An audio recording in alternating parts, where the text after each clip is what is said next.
Selamat datang di kuliah online Biometrics Technology. Materi bahasan kita pada pertemuan ini adalah multi-biometric. Istilah multi-biometrics tentu akan disandingkan dengan multi, lawannya. Multi itu banyak, sedangkan uni adalah tunggal. Unibiometric system adalah sistem biometrik yang berbasis single biometric source, artinya sumber biometriknya tunggal dalam mengidentifikasi individu.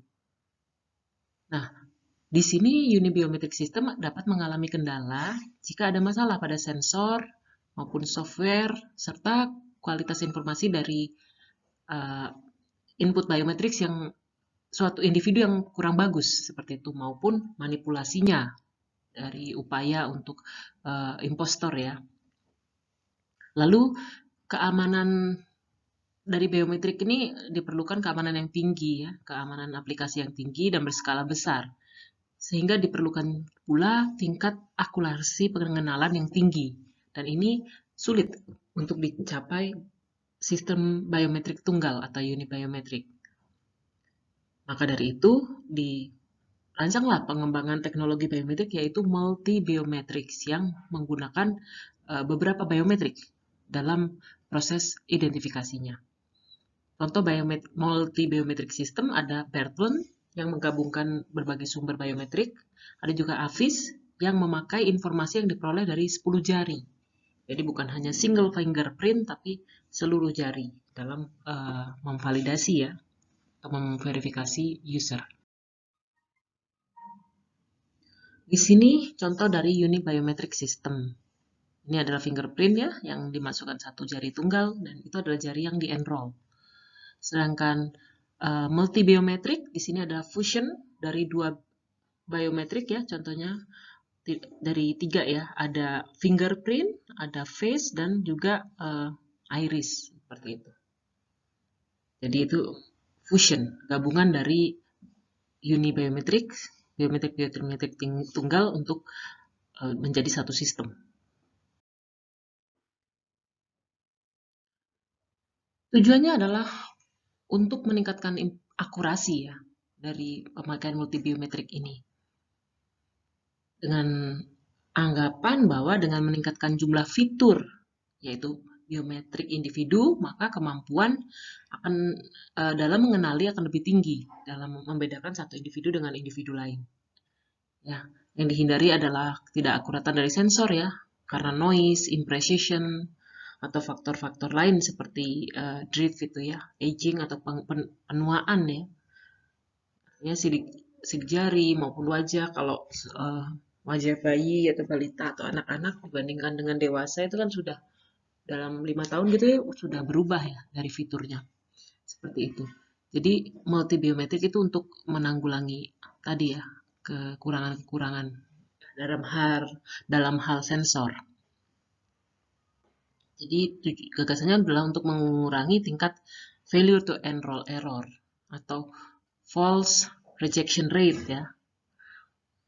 Bisa juga error yang terjadi jika seseorang jarinya terpotong gitu. Misalnya tidak ada sidik jari, tapi kan masih bisa dengan biometrik wajah maupun iris. Juga memberikan flexibility dalam hal autentikasi user ya.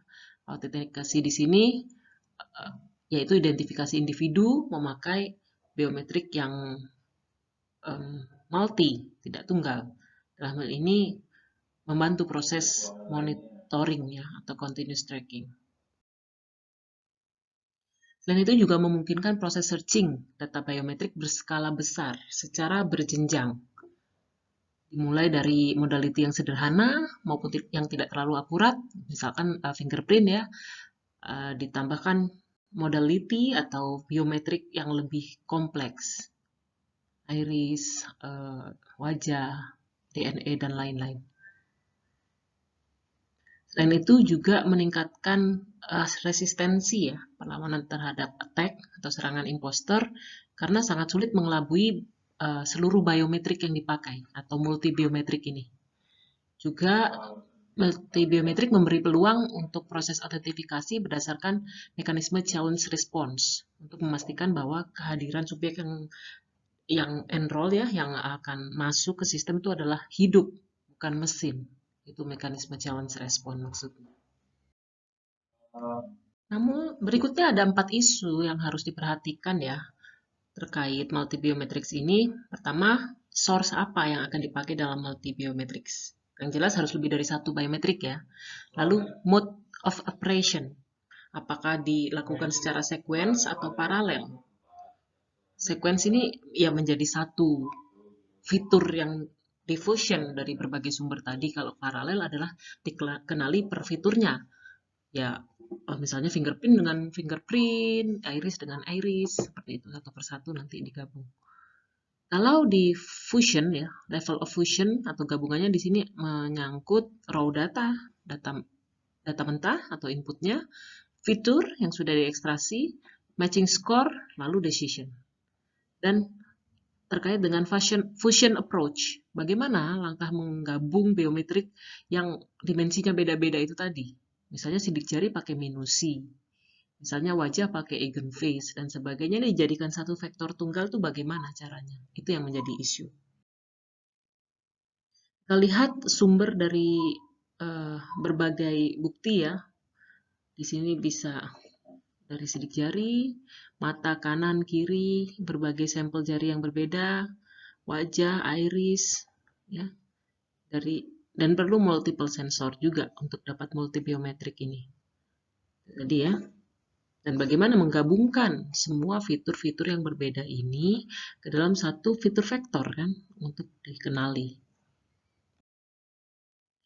Baik, kita lihat di sini sources-nya. Dia isunya adalah serial paralel gitu ya. Raw data, fitur, score, decision yang silang-silang ini artinya dia tidak tersedia seperti itu. Kita lihat contoh dari multiple representation. Ini adalah sidik jari ya. Fitur-fiturnya disebut minusi-minusi. Minusi ya titik ekstrim, titik belok, titik pecah seperti itu dari sidik jari ya. Kemudian ini adalah tekstur fitur yang diekstrak dari fingerprint tersebut. Ya, berubah menjadi ini representasinya. Selanjutnya kita lihat contoh beberapa algoritma untuk fingerprint verification system. Ada ini ya, NEC and Cogen, NEC sama Cogen.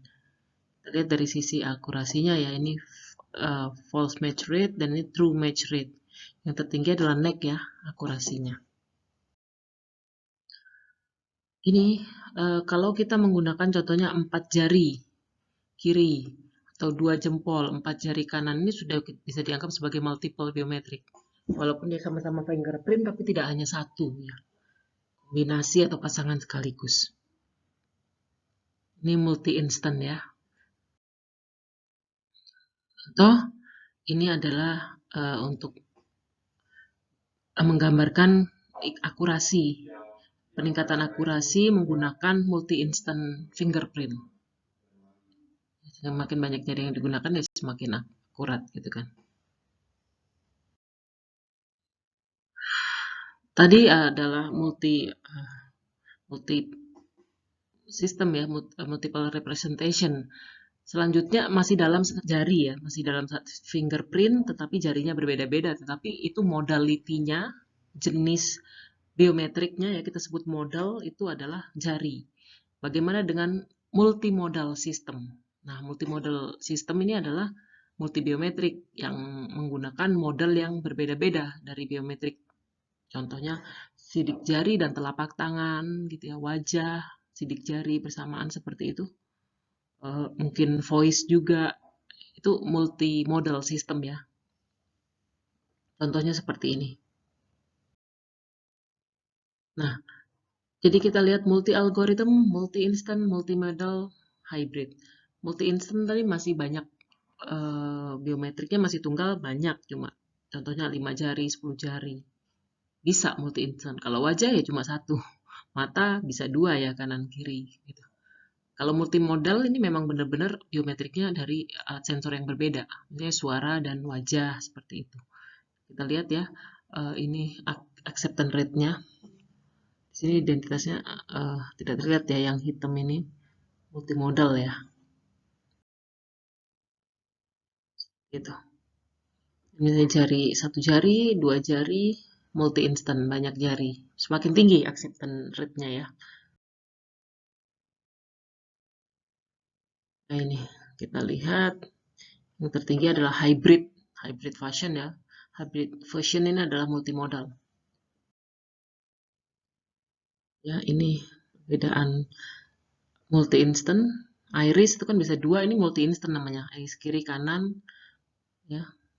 10 sidik jari, kemudian gabungan antara iris dan 10 sidik jari. Itu lebih tinggi lagi ya. Selanjutnya penggunaan fitur level representation untuk fusion ya, memiliki beberapa kelebihan, yaitu dibanding dengan sensor level atau raw data representation. Yang pertama, feature extraction diharapkan menyediakan varian representasi biometrik yang beragam seperti itu. Yang kedua, efek dari noise diharapkan bisa ditekan, dikurangi, ya. Namun prosedur untuk enhancement itu juga tidak mudah ya, fusion itu atau menggabung gitu kan ya. Karena ini adalah modality yang berbeda. Jadi memang ada selisihnya ketika menggabung data ini, ada noise-nya juga. Bisa ikut di situ. Nah, di sini contoh fitur dari sidik jari, fitur ekstraktornya akan mengambil minusi ya. Kemudian dari sini ada matching score-nya, ya ini decision-nya. Matching atau tidak matching terhadap user ya, dia apakah dia genuine atau impostor seperti itu. Kita lihat biometric fusion ada sebelum matching dan ada sesudah matching. Kalau sebelum matching ada sensor level dan fitur level.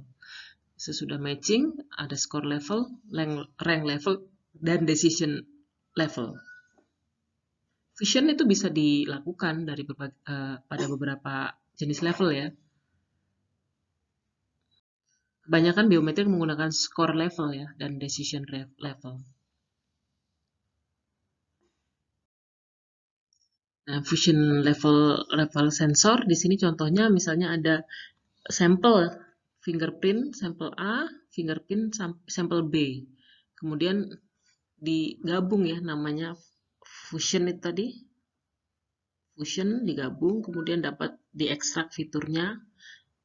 Gabungannya ini tadi apakah matching terhadap suatu skor?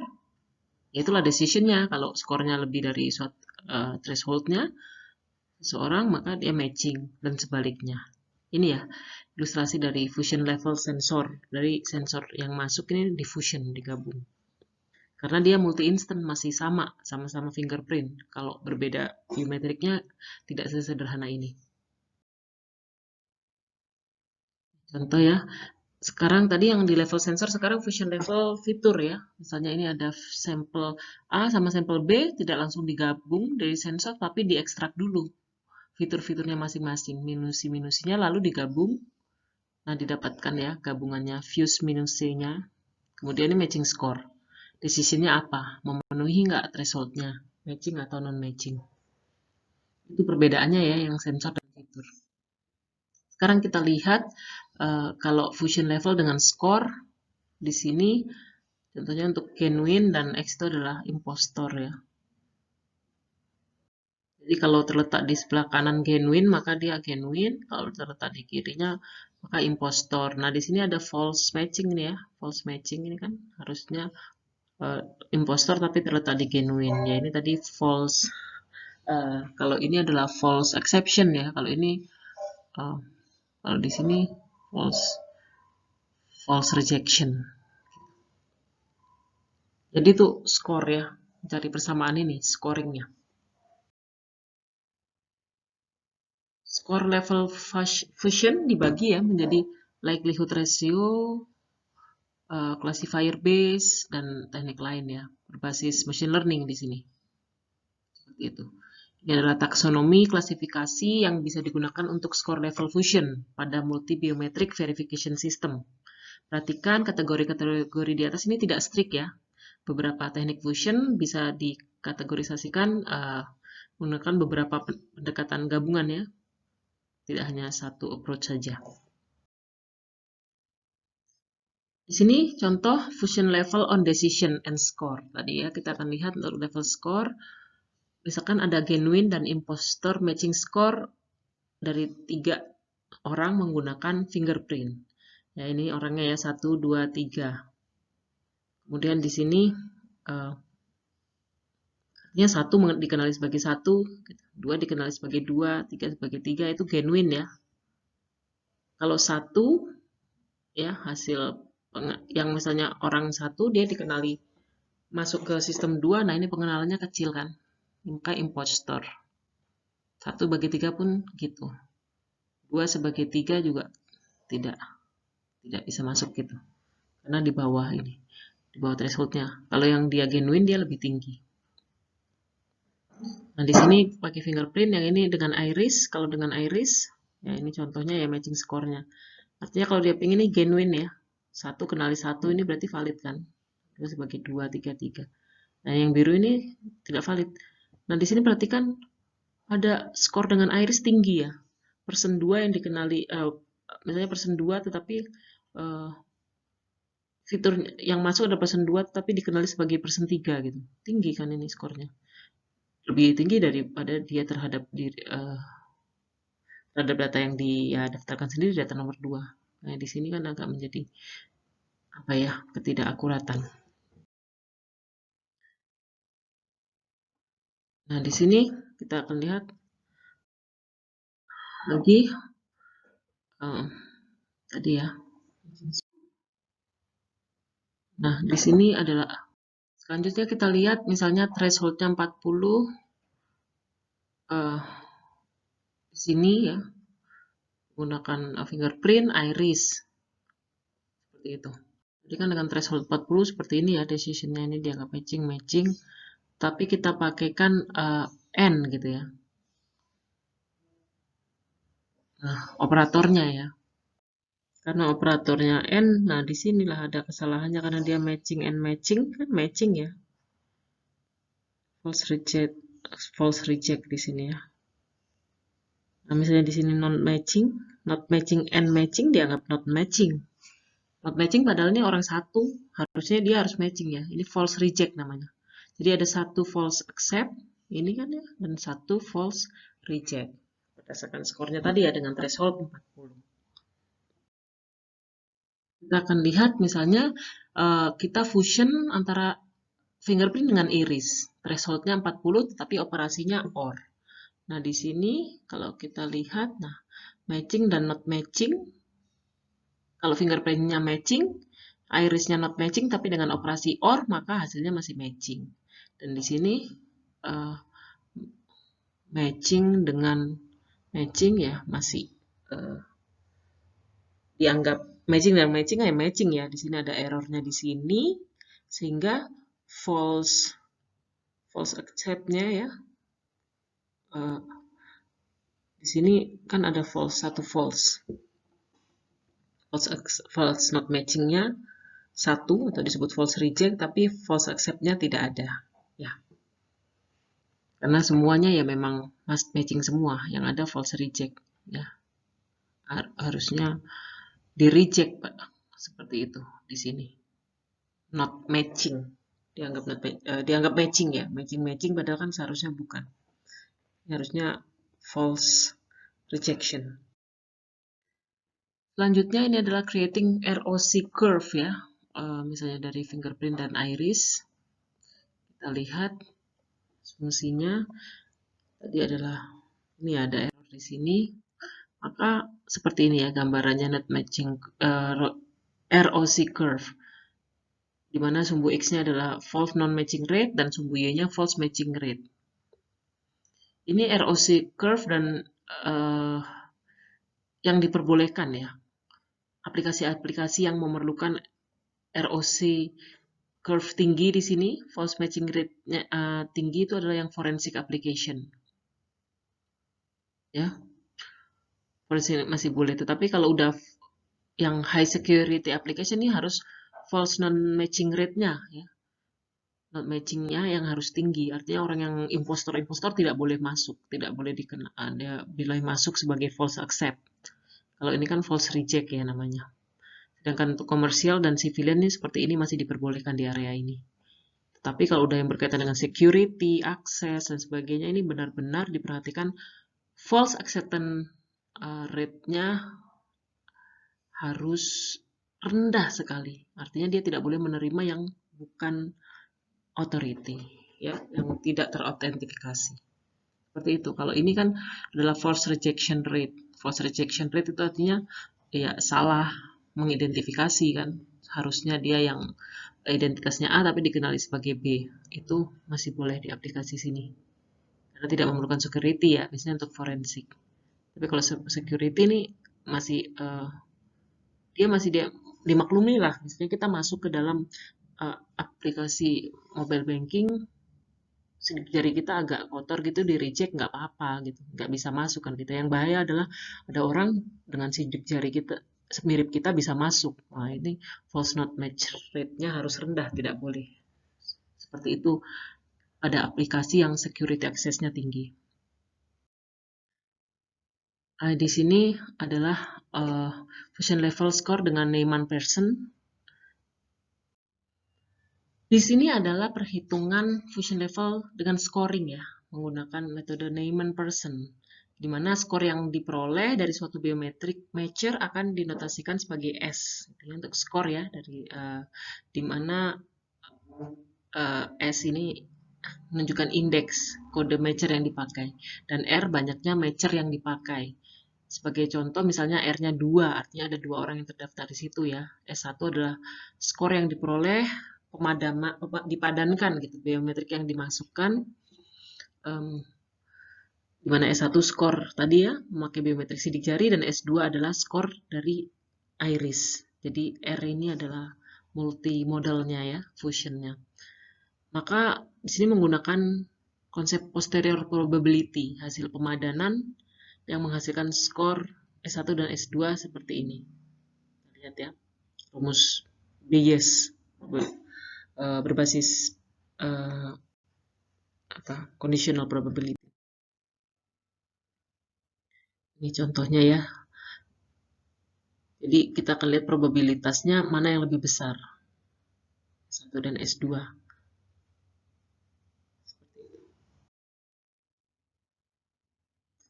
Teori Neyman-Pearson menyatakan bahwa likelihood ratio menyatakan nilai pemadanan dari genuine atau impostor. Maka di sini kan bersyarat ya, dengan syarat ini berbasis conditional probability. S1 tadi adalah misalnya modality pertama, contohnya fingerprint. S2 adalah iris. Berapa probabilitasnya ini untuk genuine? Ini adalah kita sebut sebagai likelihood ya. Dan dibandingkan antara yang genuine dibagi dengan likelihood impostor, maka dia lebih besar dari suatu threshold. Nilai threshold ini adalah didapat dari skor false matching rate yang ditentukan ya, yang ingin dicapai, misalnya 40. Nah, kalau melebihi perbandingan antara likelihood genuine dibanding impostor ini melebihi threshold tertentu, maka dia match atau genuine. Jika di bawahnya maka impostor. Seperti itu cara perhitungan fusion level dengan Neyman Pearson. Baik, demikian penjelasan dari multibiometrics. Terima kasih.